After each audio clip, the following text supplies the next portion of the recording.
Gold, trusted gold buyers. మీరు తాకట్టు పెట్టిన బంగారాన్ని విడిపించి ఈ రోజు ఉన్న మార్కెట్ ధరకు కొనబడను.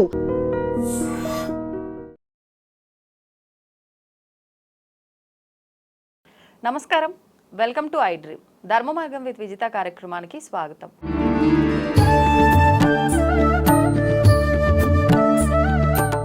ప్రస్తుతం మనతో పాటు ఉన్నారు ప్రముఖులు శివరుద్ర సాధువు గారు. ఇప్పుడు వారితో మాట్లాడి మరిన్ని విషయాలు తెలుసుకుందాం.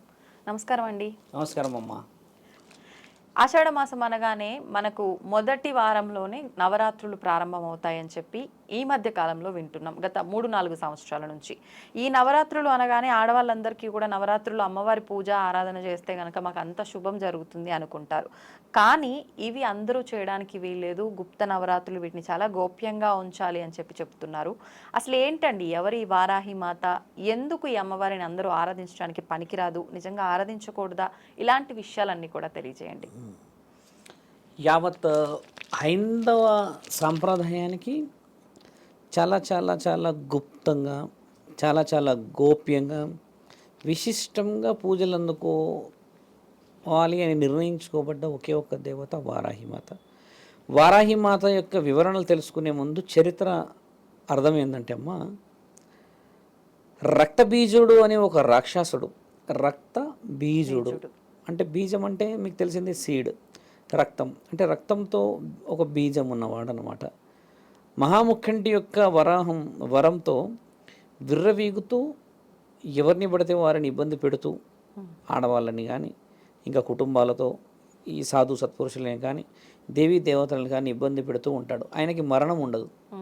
ఆయన మరణం ఎలాంటిదంటే అమ్మ, ఆయన రక్తం ఎక్కడ పడితే అక్కడ నుంచి మళ్ళీ లేస్తాడు. అంటే ఆయన ఒంట్లో రక్తం ఉన్నంత వరకు ఆయనకి మరణం లేదు ఖచ్చితంగా. ఇప్పుడు నేను వచ్చి ఒకటి ఎవరైనా కొట్టితానంటే ఆయన గారు రక్తం కింద పడ్డది అనుకోండి, ఈయన గారికి రక్తం పోయినప్పుడల్లా ఈయన వీక్ అయిపోవాలి. కానీ ఈ రక్త బీజుడు ఏమవుతాడంటే ఆ రక్తం కింద పడ్డ దగ్గర నుంచి మళ్ళీ స్ట్రాంగ్ అయి లేస్తూ ఉంటాడు. దేవాది దేవతలంతా ఆలోచన చేసి ఏం చేస్తారంటమ్మా, జగన్మాత పార్వతీమాత దగ్గరికి వెళ్తారు. సంధ్యా సమయాన వెళ్ళి, జగన్మాత అయిన మీరు ఈ రక్త బీజుడి యొక్క అరాచకాలు, ఈయన గారు చేస్తున్న ఈ రాక్షస తత్వానికి ముగింపు ఇవ్వాలి అని అడుగుతారు. ఎందుకంటే ఈ వరం ఇచ్చింది మహాముక్కంటి కాబట్టి ఈ ముక్కంటిని ఎదుర్కొనే సాహసము పార్వతి మాత్రమే చేయగలదన్న ఆలోచన చేసి చెప్తే అమ్మ వ్యూహం రచిస్తుంది. చంపాలి అని అంటే రాక్షస వ్యూహం చాలా పెద్దది, శక్తులు చాలా, ప్రణాళిక చాలా అవసరం. అమ్మ అక్కడికి కూడా వెళ్తుంది. దుర్గామాత అవతారాన్ని ఎత్తి సంహరించడానికి వెళ్ళి ఆయుధంతో ముక్కలుగా నరకడం మొదలు పెడుతుంది. ముక్కలు నరకగానే ఆయన గారి రక్తం అంతా కింద పడుతుంది. అక్కడ నుంచి మళ్ళీ లేస్తూనే ఉంటాడు. అమ్మ ఎంతసేపు నరకడాలు, ఆయన గారిని చంపడాలు, ఆయన గారు లేవడాలు జరుగుతూ వచ్చి సంధ్యా సమయం దాటిన తర్వాత అమ్మ వ్యూహం రచిస్తుంది. ఈ విధముగా అయితే ఖచ్చితంగా వీడు లేస్తూనే ఉంటాడు. అలా లేవనివ్వకుండా చెయ్యాలి అని అంటే యాంత్రిక, తాంత్రిక, మాంత్రిక శక్తులను కలిగిన శక్తులని నా శరీరంలో నేను నిక్షిప్తము చేసుకోవాలి అని సప్తమాత్రికలను పిలుస్తుంది. సప్తమాత్రికలను పిలిచినప్పుడు, సప్తమాత్రికలు అమ్మ శరీరంలోకి ప్రవేశింపబెట్టుకున్నప్పుడు మొదటి అవతారం బ్రాహ్మణి, తర్వాత కౌమారి, తర్వాత చాముండి. ఈ విధముగా అమ్మవారు ఏం చేస్తారంటమ్మా, ఒక్కొక్క రూపాలు తీసుకున్నా కూడా వాటిని చంపడానికి వ్యూహం రాదు. అలా రాకపోవడం తర్వాత ఉన్న మహేశ్వరి రూపం కూడా ఎత్తుతుంది. ఆయన గారిని వీళ్ళందరూ శక్తి నిక్షిప్తం చేసుకొని ఆయుధాలతో చంపడానికే వీళ్ళు సిద్ధమవుతూ ఉంటారు. 6వ అవతారం వారాహిమాత, 7వ అవతారం వచ్చేసి చాముండి. వారాహిమాత యొక్క ఆలోచన ఏముంటుందంటే అమ్మ, వీళ్ళందరూ ఆయన గారి శరీరంలో అన్ని భాగాలను నరుకుతూ ఉంటే ఈవిడ మాత్రము ఆ రక్తం ఎక్కడ పడుతుందో ఆ రక్తాన్ని పీలుస్తూ ఉంటుంది కూర్చొని. వారాహిమాత రక్తం పడగానే ఆ రక్తాన్ని పీల్చేసుకుంటుంటుంది. ఒక చుక్క పడుతుంది అక్కడ, అలా రక్తాన్ని తాగుతూ ఉంటుంది.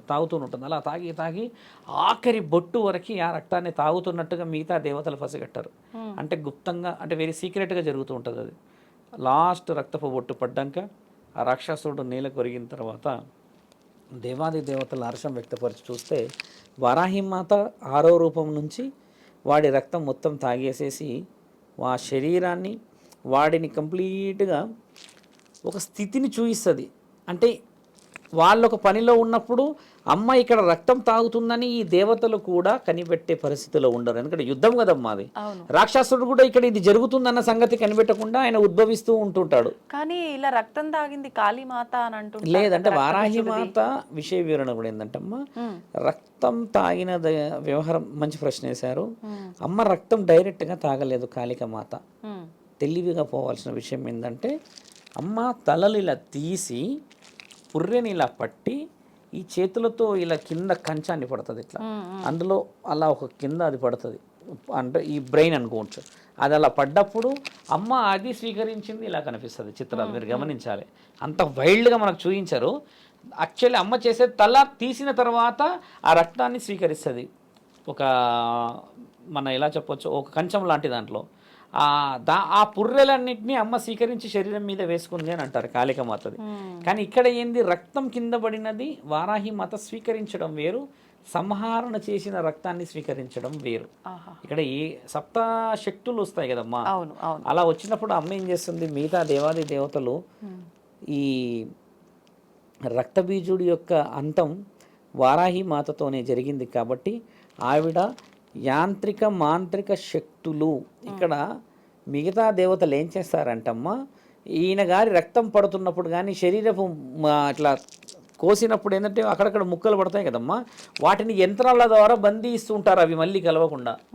మంత్రాల ద్వారా బంధిస్తూ ఉంటారు, తంత్రాల ద్వారా బంధిస్తూ ఉంటారు. యంత్రం మంత్రం తంత్రం అంటే ఏమిటంటే అమ్మా, యంత్రం అంటేనేమో యంత్రంతో కట్టేది, మంత్రం అంటేనేమో మీరు చదివేది, ఇప్పుడు తంత్రం అంటేనేమో తనువుతో అంటే మనస్సుతో చదివేది. ఇన్ని విధాలుగా అమ్మలు చేస్తూ ఉన్నప్పుడు ఇప్పుడు కూడా వారాహి మాతని పూజించే వాళ్ళు గుప్తంగా పూజించాలని అన్న కారణం ఏంటంటమ్మా, అమ్మవారి శక్తి రక్తాన్ని తీసుకున్న తర్వాత తట్టుకోలేని భీకరమైన రూపం ఎత్తుతుంది ఆవిడ. ఆ భీకరమైన రూపము ఇప్పటికీ కూడా పాతాళ కాశీలో అమ్మవారి విగ్రహం 12 అడుగులో ఉంది. ఆ 12 అడుగుల అమ్మవారి ఉగ్ర రూపం ఉంది అక్కడ. వారాహి అమ్మవారి ఉగ్ర రూపం ఉన్న మొదటి గుడి కాశీ. ఆ కాశీలో ఉన్న అమ్మవారు దర్శనం అందరూ డైరెక్ట్గా చూడకూడదు. మీరు దర్శనానికి వెళ్ళినప్పుడు ఏం చేస్తారంటమ్మా, మిమ్మల్ని లోపలికి అనుమతించేటప్పుడు కూడా మీ అన్ని పరిస్థితులు చూసి లోపలికి పంపుతారు. అక్కడికి వెళ్ళినప్పుడు ఇంత 2 హోల్స్ ఉంటాయి, అందులో నుంచి మాత్రమే మీరు అమ్మని చూడాలి. ఇలా డైరెక్ట్గా అమ్మని చూసే అధికారం ఉండదు. ఆ రూపాన్ని, ఆ రూపాన్ని ఉగ్ర రూపము అమ్మ ఆవేశం మీద ఉంటుంది ఎప్పుడు కూడా. ఎక్కడన్నా చిన్న పెద్ద తప్పులు జరిగితే ప్రాణాలని తీసేయగలదు అని ఒక శాసనం రాస్తుంది అక్కడ. ఒక భార్య ఒక భర్త ఇద్దరు ఏం చేశారు, కొన్ని సంవత్సరాల క్రితం సంఘటన, మేము అమ్మ అంటే మాకు ఇష్టము, మాకు చాలా భక్తి, చాలా ఇది ఉంది అది ఉందని చెప్పేసి అక్కడ వాళ్ళతో గొడవ పడి ఇందులో నుంచి చూడకుండా అమ్మ గర్భగుడిలోకి నేరుగా వెళ్ళి దర్శనం చేసుకుందామని వెళ్తే ఎంతసేపటికి వీళ్ళు రావట్లేరు అని చెప్పేసి అక్కడ ఉన్న వాళ్ళ పెద్ద మనుషులు ధైర్యం చేసి వెళ్తే వాళ్ళిద్దరూ గర్భగుడిలో రక్తం కక్కుకొని చనిపోయి ఉంటారు. అది మన దగ్గర ఇది రికార్డెడ్. అది ఇప్పుడు కూడా మీరు గూగుల్లో కొడితే వస్తుంది అది. అలా అమ్మవారి ఆవేశానికి ఆగ్రహానికి లోనవుతారని చెప్పి అమ్మవారిని దూరం నుంచి దర్శనం చేసుకోవాలి. వారాహి మాత భర్త వచ్చేసమ్మ ఉన్మంత భైరవుడు, పరమశివుడి యొక్క రూపం. అది భైరవ రూపం శివుడిదే కదా, తండ్రి కేశాల నుంచి పుట్టిన రూపమే భైరవుడు అంటారు కదా. ఉన్మత భైరవుడు పరమశివుడి రూపం నుంచి వచ్చిన ఒక రూపం వారాహి మాత యొక్క భర్త. ఇక్కడ చాలా మంది ఏమనుకుంటారు, వారాహమూర్తి కాదు, వారాహమూర్తి జగదేక వీరుడు అంటే ఈ తండ్రి మహావిష్ణువు. అమ్మ ధరణీమాతని హిరణ్యాక్షుడు మింగినప్పుడు, హిరణ్యాక్షుడు ఏం చేస్తాడు, మింగేస్తాడు. ఒకరోజు ఒక మీకు సందర్భం వచ్చినప్పుడు చెప్తాను. ఆయన ఏం చేస్తారంటే అమ్మ ఈ భూమిని మొత్తం మింగేస్తాడు. మింగేసేసి ఆ భూమిని ఏం చేస్తాడు, నన్ను ఎవరు కనిపెట్టకూడదని చెప్పి ఆ మహానుభావుడు వెళ్ళి సముద్ర గర్భంలో దాచుకుంటాడు. ఆయన ఎవరు కనిపెట్టారు, ఎక్కడా కనిపెట్టారు. ఎలా కనిపెట్టకపోతే మహావిష్ణువు ఒక వ్యూహం వేస్తాడు. వ్యూహం వేసి చేప రూపంలో అక్కడ నుంచి ఇక్కడ నుంచి అట్లా మీకు నేను గతంలో చెప్పాను. అలా వెళ్ళి లాస్ట్కి సముద్ర గర్భంలోకి చేరి తండ్రి 2 దంతాల మీద వారాహ రూపాన్ని చాలా భీకరంగా చేసి ఆ భూమిని తీసుకొస్తున్న చిత్రపటం చూస్తారు. అది మహావిష్ణు అవతారం. అది ఇక్కడ వచ్చేసి అమ్మ వారాహి మాత వచ్చేసి పార్వతీమాత నుంచి వచ్చిన అవతారం. విష్ణువుకి తర్వాత శివుడికి పార్వతీమాతకి చాలా వ్యత్యాసాలు ఉన్నాయి. కాబట్టి జగన్మాత యొక్క భర్త వచ్చేసి ఉన్మత భైరవుడు. ఇది చాలామందికి తెలియక వారాహి అన్న రెండు విషయాలలో పొరపాటు పడుతున్నారు. మనందరం అది చక్కబట్టుకోవాలి. ఇప్పుడు వారాహి అమ్మవారు ఉగ్రరూపం కాబట్టి ఎవరు ఆరాధించొద్దు, గుప్తంగా అలా కాదు. దాని అంతరార్థం ఏంటంటే అమ్మ ఉగ్రరూపం ఉన్నదని కాదు. అమ్మ రక్తాన్ని స్వీకరించినప్పుడు దేవాది దేవతల వరం ఏమిస్తారనంటే పొలిమేరలో చేతబడులు, క్షుద్ర పూజలు ఈ అమ్మవారి ఫోటో పెట్టే చేస్తారు. మీరు గమనించండి. ఎందుకు చేస్తారంటే ఈ సప్తమాత్రికలు యాంత్రిక, తాంత్రిక, మాంత్రిక రూపాల ద్వారా పార్వతీమాత వాళ్ళ శరీరంలోకి ఆవహించుకుండడం చేత వీళ్ళు యంత్రతంత్ర శస్త్రశక్తులని ఎవరైతే ఆవాహనం చేపిచ్చేసి క్షుద్ర పూజలు చేసి ఆత్మలని, దున్నపోతులని బలిస్తుంటారో చూడమ్మా, అలాంటి వారిని అమ్మ గుప్తంగా చంపుతూ ఉంటుంది వారాహి మాత వెళ్ళి. ఈ వారాహి మాత రక్తం చూయించే దగ్గర కానీ, ఎవరికైనా తలలు తీసే దగ్గర కానీ న్యాయం ఉన్నది ఈయన చేసే దాంట్లో అనేది ఎక్కడైతే న్యాయం లేదు అని తెలుస్తుందమ్మా, వాళ్ళని ఇండైరెక్ట్గా ఈ అమ్మవారే సంహరిస్తుంది అనేది శాసనం. వారాహి మాతను ఎందుకు పూజించాలి అని అంటే గుప్తంగా ఆవిడ చేసే పని ఈ క్షుద్ర పూజలు చేసే వాళ్ళు ఎప్పుడు చేస్తారమ్మా? మధ్యాహ్నం అయితే కూర్చొని చేయరు కదా. అర్ధరాత్రి పూట, అమావాస్యలు, ఈ పౌర్ణమిలు, గ్రహణాల సమయాలు చేయడం చేత అమ్మవారు పొలిమేరలో ఉగ్రరూపంతో తిరుగుతూ ఉంటుంది. కాబట్టి అమ్మవారిని రాత్రిపూటనే పూజించాలి. ఉదయం కేవలం గంట పూజించే అధికారం ఉంది, అది ఉదయం 10 లోపే. ఓకే, మళ్ళీ పూజించకూడదు. ఎందుకు పూజించకూడదు అని అంటే అమ్మ వచ్చింది ఇక్కడ ఆవిడంతల పని ఆవిడ చేసుకోపోవడానికి, వారాహి రూపం ఎత్తి ఒక రాక్షస సంహరణ చేసుకోపోవడానికే కానీ లోక కళ్యాణం కోసం జరుగుతున్న విషయ వివరణలో అమ్మ రూపం తీయలేదు. కాబట్టి పార్వతీ పరమేశ్వరుల రూపం నుంచి వచ్చిన శక్తికి మనందరం గోప్యంగానే పూజ చేస్తే నీ గోప్యంగా అడిగిన వరాన్నే ఆవిడ తీర్చగలదు, కానీ బహిర్గతం చేస్తే చెయ్యదు. ఇంత వివరంగా శాస్త్రంలో ఉంది. మన వాళ్ళు ఏం చేస్తారంటే ఇప్పుడు ఈ గుప్త నవరాత్రులు అసలు ఈ 3-4 సంవత్సరాల క్రితం ఈ టాపిక్సే లేవు. ఒక మహానవుడు వచ్చి చెప్పాడు, ఆయన గారు నేను ఫోటో పంపుతా, ఆయన గారు మొదలు పెట్టారు, అందరికీ గుప్త నవరాత్రులు బయటకు వచ్చేసాయి. ఈరోజు చెప్పడానికి గల కారణం ఏంటంటమ్మా, ఎవరైతే ఈ గుప్త నవరాత్రులని కాస్త ప్రత్యక్ష నవరాత్రులు చేశారమ్మా వాళ్ళ ఇంట్లో అరిష్టం. ఎందుకంటే దేవత స్వరూపమే గుప్త నవరాత్రులు. మరి అమ్మకి అగేనిస్ట్గా ఎలా పోతాం మనం? పోకూడదు. ఇప్పుడు ధూప దీప నైవేద్యాలు, కలశ పూజ చాలా ముఖ్యంగా అమ్మవారు ఆశిస్తారు. వారాహి మాత విగ్రహం అయితే అందరింట్లో ఉండకూడదు. ఎందుకంటే ఉండకూడదు అనేది చాలా చాలా శాస్త్రీయంగా రాసింది. ఆమె రూపాన్ని, ఆమె ఉగ్రత్వాన్ని తట్టుకోలేరు. కాబట్టి మన దగ్గర అమ్మ కలశం ఒకటి ఇట్లా సర్వలా ఉన్న కలశం, ధన్వంతరి కలశాన్ని తీసి దాంట్లో సగభాగం వరకు బియ్యం పోసి తర్వాత పసుపు, కుంకుమ, గంధం వేసి అష్టసుగంధాలు అంటే బహుశా మీకు తెలిసి ఉండొచ్చు అనుకుంటాను. అష్టసుగంధాలు అంటే మన దగ్గర లవంగాలు, ఇలాచీలు, దాచిన చెక్కలు, ఓమ, సోంపు, గసగసాలు, సాజీర, ఇవి కూడా వస్తాయా? అష్టసుగంధాలు. వాటన్నిటి ద్వారా అష్టసుగంధాలు అంటే ఏంటిది? సుగంధం అంటే ఏందమ్మా? 8 గ్రంథాలు కలిసినాయి. సుగంధ ద్రవ్యాలు మళ్ళీ వేరు, అష్టసుగంధాలు వేరు. ఆయుర్వేద వనమూలికలు ఇవన్నీ యాక్చువల్లీ ఇప్పుడు మీకు చెప్పినాయి. ఇవి ఎక్కడ వాడుతున్నాం మనం? ఎక్కడ వాడుతున్నాం అంటే మటన్లో, చికెన్లో, తర్వాత చేపల దాంట్లో వాడుతున్నాం. అంటే దాంట్లో అంతరార్థం ఉంది. మళ్ళీ అలా తింటేనన్నా ఆయుర్వేదికంగా శరీరం బలం వస్తుంది అనేది అప్పుడెప్పుడో ఎవరో ఒక మహానీయుడు చెప్పడం చేత ఆ విధంగా అన్న అవి మన శరీరంలోకి చేరుతున్నాయి కదా. దీన్ని ఫస్ట్ బియ్యము, పసుపు, కుంకుమ వేసాక మీద వేసి కొంచెం క్వాంటిటీ వేసి అందులో ఒక నిమ్మకాయ పెట్టేసి 5 తమలపాకులు ఇలా పెట్టి కొబ్బరి తీసుకొచ్చి, కొబ్బరికాయ మంచి తీసుకొచ్చి పెడతారా? నిమ్మకాయ అమ్మవారు మరి ఎక్కడ కూర్చోవాలి? దాంట్లో ఇప్పుడు అమ్మవారి దగ్గర ఉండేది అదే కదా తల్లి. దాంట్లో ఎందుకుందో కూడా తెలియాలి. మరి నిమ్మకాయ అంటే ఎందుకు పెడతారు స్వామి? నిమ్మకాయ దగ్గర మేము సపోటా పెట్టుకుంటాం, వేరే కాయ పెట్టుకుంటాం అనడానికి కాదు. నిమ్మకాయ ఎందుకు పెట్టాలో తెలియాలి. ఒకసారి నిమ్మకాయని కోసినప్పుడు అడ్డుగా అందులో ఒక చిన్నగా వాటర్ లాగా వస్తుంది. మీరు చూస్తుంటారుగా ఈ క్వాంటిటీలో చిన్న ఫుల్ వాటర్ ఉంటుందమ్మా, ఉంటుంది కదా, మీరు చూశారు కదా. అందులో ఎన్ని అలా ఉంటాయమ్మా, అన్ని గదులు అనమాట అవి. అమ్మవారు కొలువై ఉండడానికి గదులు. ఆత్మలన్నీ ఎక్కడ కొలువై ఉంటాయి బాగా గమనించాలి. ఎక్కడ చూసారు ఏదైనా ప్లేస్ ఉందా ఆత్మలది? ఎక్కడైనా వినిండవచ్చా? లేదు కదా. ఆత్మలు కొలువై ఉన్న స్థలం నిమ్మకాయలు. పరమాత్ముడు అందులో దాస్తాడు. వాటిని అనడానికి నిదర్శనమే మీ కులదైవం విలవేల్పుల దగ్గర నిమ్మకాయలు పెడతారు. మన పూర్వీకులు, మన పెద్దలు, ఇంకెవరెవరో చనిపోయిన తరుణాలు ఉంటాయి. కాబట్టి అమ్మవారు వారిని పెట్టుకోవడానికి ఒక గదిలాగా ఉపయోగిస్తుంది అనేది శాసనం. దాంట్లో కొంచెం డెప్త్గా వెళ్ళాలి, కానీ ఒక సందర్భం వచ్చినప్పుడు చెప్తాను. నిమ్మకాయలు వాడేది దానికి. మనం నిమ్మకాయలు ఇప్పుడు పులిహోరకు వాడుతున్నాం, కానీ దేవుడు ఆధీనంలో వాడడం కూడా శుభసూచకమే. అందుకని అది పెట్టుకోవడం వల్ల ఏమవుతుందంటే అమ్మ 7 దేవతలు వస్తారు కదా.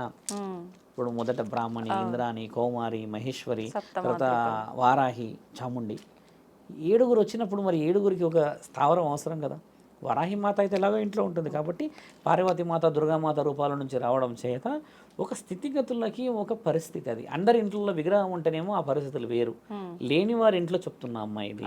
అలా చేసుకున్న ఆ కలశం పసుపు, కుంకుమ, తర్వాత పుష్పాలతో అలంకరణ, పుష్పాలతో చేసే ఆ పూజ ఇలా వేస్తూ చేస్తాం. అమ్మవారి వచ్చేసి 108 పేర్లతో ఉచ్చారణ మనకు ఖచ్చితంగా నోటి ద్వారా అందరికీ తెలియకపోవచ్చును. కానీ దేవి భాగవతం, దేవి పురాణాలలో, లక్ష్మీదేవి పూజలలో రాసి ఉంటాయి. అది చదువుకుంటూ అవి వేస్తుండాలమ్మా ఇలా కలశానికి. అంటే అమ్మవారికి చేసే గౌరవం అది. అమ్మ కోరుకునేది అదే కాబట్టి ప్రకృతికి మర్యాద. అలా 9 రోజులు చేసిన దాంట్లో అమ్మ మాంసాహారం ఎట్టి పరిస్థితుల్లో ఉండకూడదు. తర్వాత 3 రోజుల ముందే మాంసాహారం మానేయాలి. శారీరక కలయిక చాలా చాలా చాలా ప్రమాదం ఇందులో. ఎందుకంటే అమ్మ రూపం వేరు, అమ్మ ఆలోచన వేరు. రాక్షస సంహరణ రక్తబీజుడిని ఆలోచన చేసిన పద్ధతి వేరు కాబట్టి తెలివిగా పోవాల్సిన ఈ పండుగని చాలా చాలా చాలా తెలివిగా గుప్తంగా రాత్రిపూట చేసి ఉదయం పూట అమ్మవారి ఆరాధనలో ఉండి కొన్ని నియమ నిబంధనలు పాటిస్తేనే ఇవి గుప్త నవరాత్రులు అవుతాయి. ఈ గుప్త నవరాత్రులు కాస్త బయటికి వచ్చేస్తే ఆగ్రహం చాలా ఇబ్బంది చేస్తుంది. అమ్మకు ఒక కోరిక మనస్ఫూర్తిగా కోరినట్టు పక్క వాళ్ళు కూడా చెప్పకూడదు. అలాంటి పండుగ ఇది. అది ఆషాఢ మాసంలో ఇప్పుడు చూడండి మనకు మొదలవుతుంది. ఈ నెల 26 నుంచి జూలై 4 వరకు ఉందమ్మా. ఇది గురు సాన్నిహిత్యంలోనే జరగాలి పూజ. గురువులు పెద్ద పెద్ద వాళ్ళు చేస్తున్నారు అఖాడాలలో కానీ తర్వాత గుడిలలో. వాళ్ళ సంరక్షణలు ఎందుకు చేయాలంటే నీ పొరపాట్లు ఏమన్నా ఉంటే ఆమెకి డైరెక్ట్గా అటాక్ చేసే అధికారం ఉంటుంది. మధ్యలో గురువు ఉంటే ఏమవుతుందంటే చెప్పే అవకాశం, కనిపెట్టే అవకాశం ఉంటుంది. ఎందుకంటే అమ్మ ఏం చేసింది చూశారు కదా, అక్కడ ఇద్దరు అనుమతి లేకుండా లోపలికి వస్తే ప్రాణాలే తీసేసింది. కాబట్టి ఏంటంటే ఆమె రూపానికి విలువ ఇవ్వాలి. ఇప్పుడు ఉన్మత భైరవుడు అన్న ఆ మాట ఒక పొజిషన్లో ఉన్న వ్యక్తులకు కూడా ఈ రోజుల్లో తెలియలేదు అని అంటే మన శాస్త్రంలో అవగాహన కొంచెం కొంచెం కొంచెం తగ్గుతూ వస్తుంది. కాబట్టి వాటిని మనం పరిష్కరించుకొని వాళ్ళ పరిస్థితులని, గౌరవాన్ని సంపాదించుకునే నిజమైన పండుగ కదమ్మా. కాబట్టి అందరికీ మీరు నిమ్మకాయ అన్నారు కదా, ఇప్పుడు నిమ్మకాయ లోపల అవన్నీ ఆత్మలు అని అంటే మరి ఇప్పుడు ఆత్మలు అనలేదు, ఆత్మలు కొలువై ఉండే స్థలం అంటే ఉన్నట్టే కదా. ఇప్పుడు ఆత్మల లేదు, కొలువై ఉంటే దేవత దగ్గర పెడితే పెట్టుకుంటది కదా. ఇప్పుడు మరి వాహనాలు, కొత్త వాహనాలు కొన్నప్పుడు అది వేరు. అంటే నిమ్మకాయ తెచ్చి పెడతాం కదా, అక్కడ ఉన్నట్టు కాదు. మళ్ళీ ఇప్పుడు చెట్టు తెచ్చుకున్న కాయలు వేరు, దేవత శరీరంలో దేవతని నిక్షిప్తం చేసే శక్తి వేరు. బాగా గమనించాలి. ఇప్పుడు మీరు మార్కెట్లో నుంచి తెచ్చిన దాంట్లో ఉండరు, బాగా గమనించాలి. మార్కెట్లో నుంచి తెచ్చి ఎక్కడ పెడతారు? పూజలో పెడితే ఆ పూజకు ఒక రూపం వస్తే, ఆ రూపంలో ఒక శక్తి వస్తే, ఆ శక్తిని ఉపయోగించుకోవడానికి అమ్మవారు కొలువై ఉన్న స్థలం అది. ఇప్పుడు అమ్మవారి దగ్గర నుంచి కూడా మనం ఇంటికి తీసుకుంటే మరి శుభం ఎందుకు జరుగుతుంది అంటే అమ్మవారు మరి అందులో నిక్షిప్తమైన కొన్ని శక్తులని ధూప దీప నైవేద్యాలని స్వీకరించినప్పుడు అక్కడ ఉన్న పాజిటివ్ ఎనర్జీ అయితే ఉంటుందమ్మా దాంట్లో కొలువై ఉంటుందని ఆ నిమ్మకాయ ఇస్తారు. అంటే అమ్మ నీతో పాటు రావడానికి గల కారణం అమ్మ కొలువై ఉంది అనడానికి నిదర్శనం. ఇప్పుడు ఆ నిమ్మకాయ పక్కన పువ్వులు కూడా ఉంటాయి, పువ్వులు తీసుకొని వస్తే మరి ఎందుకు కాదు. కొంతమందికి నిమ్మకాయలు ఇస్తే అమ్మ ఇక్కడ పెట్టుకొని పడుకుంటే బాగా నిద్ర వచ్చింది అని అంటారు. కొంతమంది ఆ నిమ్మకాయ పెట్టుకుంటే గాబరైపోయి నిమ్మకాయ పడేసేయాలనిపించింది అని అంటే దుష్టశక్తి ప్రభావం అంటారు కదా. మరి ఆ ప్రభావం లేనిదైతే ఆ నిమ్మకాయలకు విలువ రాలేదు కదమ్మా. కాబట్టి శాస్త్రంలో ఇప్పుడు ఈ నిమ్మకాయలకి దీనికి విలువ వచ్చింది, ఒకప్పుడు లేదు కదా. ఒకప్పుడు నిమ్మకాయలను ఎక్కడ వాడేవాళ్ళు అంటే అమ్మ దిష్టి తీసేటప్పుడు మాత్రమే వాడేవాళ్ళు. అందులో సిట్రస్ అని ఒక యాసిడ్ ఉంటుంది, దానివల్ల విషం ఉన్నదా లేదా తెలుసుకోవడానికి ఉపయోగపడేది. కళ్ళ దిష్టి కానీ, నరదిష్టి కానీ, తర్వాత ఏమంటారమ్మా నరఘోష, ఈ విషయాల టాపిక్ వచ్చినప్పుడు మీకు చెప్తాను. నిమ్మకాయల ప్రస్తావన వేరు. మీరు అన్నట్టుగా అన్ని నిమ్మకాయలు ఉంటాయి, మనుషులందరూ లక్షల కోట్ల నిమ్మకాయలు ఉన్నాయి, అలా ఉండదు. దానికి ఒక పరిస్థితి. మన చేతుల ద్వారా చేసే పండగలలో శాస్త్రం చాలా గొప్పగా దాగుందమ్మా. మనం కొంచెం మెల్లిమెల్లిగా తెలుసుకునే ప్రయత్నాలు చేయాలి. గుప్త నవరాత్రుల యొక్క విశేష వివరణలు అవి. అమ్మవారి ఆశీర్వాదం అందరి ఇంట్లలో చేరాలి. గుప్తంగా ఉన్న పండుగ బయటికి రాకూడదు. అమ్మవారి ఆశీర్వాదం చాలా గొప్పదని చెప్తూ ప్రేక్షకులందరికీ మీరన్నట్టుగా ఆషాఢ మాసము మరియు మీరన్న గౌరీ ఇంటి ఆకు నిజంగా అందరి ఇంట్లోనే మంచి సౌభాగ్యాన్ని తీసుకురావాలి. ఈ అమ్మవారి ఆశీర్వాద బలం ఉండాలని కోరుతున్నామమ్మా. ధన్యవాదాలండి. నమస్కారం.